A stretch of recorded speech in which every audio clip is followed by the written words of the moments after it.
आज हम भारतीय पोस्ट ऑफिस विभाग से जुड़ी कुछ महत्वपूर्ण बातें जानेंगे कि आखिर इसका निर्माण कैसे हुआ और इसने इतना व्यापक रूप कैसे धारण किया। जी हाँ दोस्तों, भारतीय पोस्ट ऑफिस भारत सरकार के संचार मंत्रालय के हिस्से में एक विभाग है जो दुनिया की सबसे व्यापक एरिया को कवर करता है। हालांकि लॉर्ड डलहौजी के प्रशासन में आधुनिक पोस्ट ऑफिस विभाग की शुरुआत हुई, लेकिन इसकी शुरुआत काफी पहले हुई। 1766 की शुरुआत में लॉर्ड क्वाइन ने ब्रिटिश विजित क्षेत्रों में सरकारी पत्र ले जाने के लिए एक प्रकार की डाक प्रणाली की शुरुआत की। इस प्रणाली को और कम वॉरेन हैस्टिंग्स द्वारा सुधार किया एवं निजी संचार के लिए इसका उपयोग होने लगा।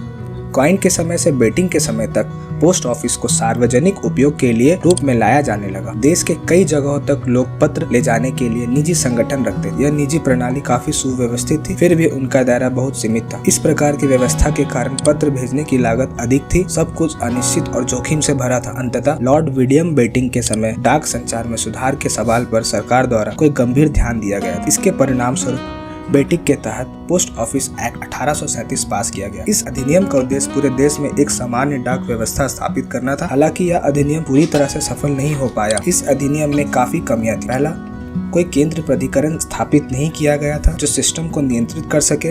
दूसरा, विभिन्न क्षेत्रों में भारतीय द्वारा अभी भी स्थानीय व्यवस्था जारी रही। यह डाक टिकट को शुरुआत करने के बारे में तो सोच भी नहीं सका। एक रूपता नहीं होने के कारण मूल्य काफी विभिन्न रहता था, जो वजन और दूरी के अनुसार काफी भिन्न भिन्न होता। यह एक्ट पूरी तरह से अव्यवस्थित थी एवं असंतोषजनक थी। 1837 के एक्ट के बाद पूरे देश के लिए एक डायरेक्टर जनरल पोस्ट को चालू किया गया। उनके ठीक नीचे पोस्ट मास्टर जनरल होते थे। विभिन्न प्रेसिडेंसी के डाकघर संगठन में एक रूपता बनाने के लिए 1854 में डाकघर को महानिर्देशक के अधीन किया गया। डिस्ट्रिक्ट डाकघरों को अभी भी डिस्ट्रिक्ट ऑफिसर्स के द्वारा चलाया जा रहा था एवं कुछ लोकल्स द्वारा भी चलाया जा रहा था। ब्रिटिश सरकार ने पूरे डाक प्रणाली को सुव्यवस्थित एवं सुसंगठित बनाने के लिए एक निर्णय लिया। लॉर्ड डलहौजी ने एक पोस्ट ऑफिस कमीशन को गठित किया ताकि इस गंभीर समस्या को खत्म किया जा सके। इस प्रकार 1850 में पोस्ट ऑफिस कमीशन की स्थापना 3 कमिश्नर्स मद्रास, बंगाल एवं बॉम्बे प्रेसिडेंसी को मिलाकर किया गया एवं हेनरी फोर्ब्स को मद्रास प्रेसिडेंसी का कमिश्नर बनाया गया। इस कमीशन को अपॉइंट करने के प्रमुख कारण इस प्रकार है। इस विषय पर चिंता करना कि पोस्ट ऑफिस को कैसे सुधारा जाएगा, पोस्ट ऑफिस के केंद्रीकरण के विभिन्न प्रस्ताव पर विचार करना, इसमें एक रूपता लाना, पोस्ट ऑफिस कामकाज में साधारण बनाना, इसे लोगों तक और भी ज्यादा लोकप्रिय एवं सुविधाजनक बनाना। अंततः कमीशन ने 1 साल के बाद 29 सितंबर को 1851 को अपना रिपोर्ट सबमिट किया। कमीशन द्वारा बताए गए सुधार सिद्धांत पर आधारित थे कि डाकघर भारत के लोगों के लाभ के लिए बनाए रखा जाना था और राजस्व बढ़ाने के उद्देश्य से नहीं।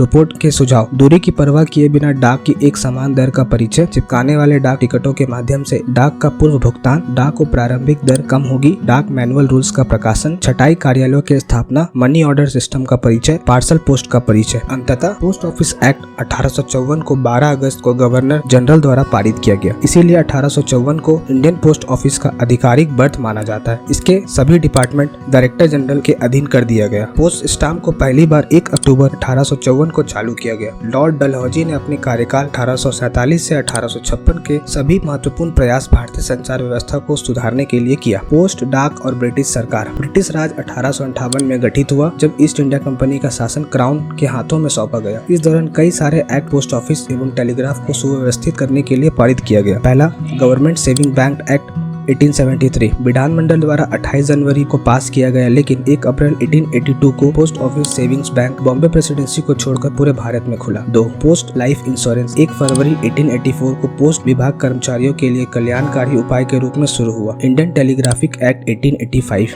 4. विधानमंडल लेजिस्लेचर द्वारा 22 मार्च 1898 को इंडियन पोस्ट ऑफिस एक्ट 1898 पास किया गया। 1 जुलाई 1898 को वह कार्यरत हुआ।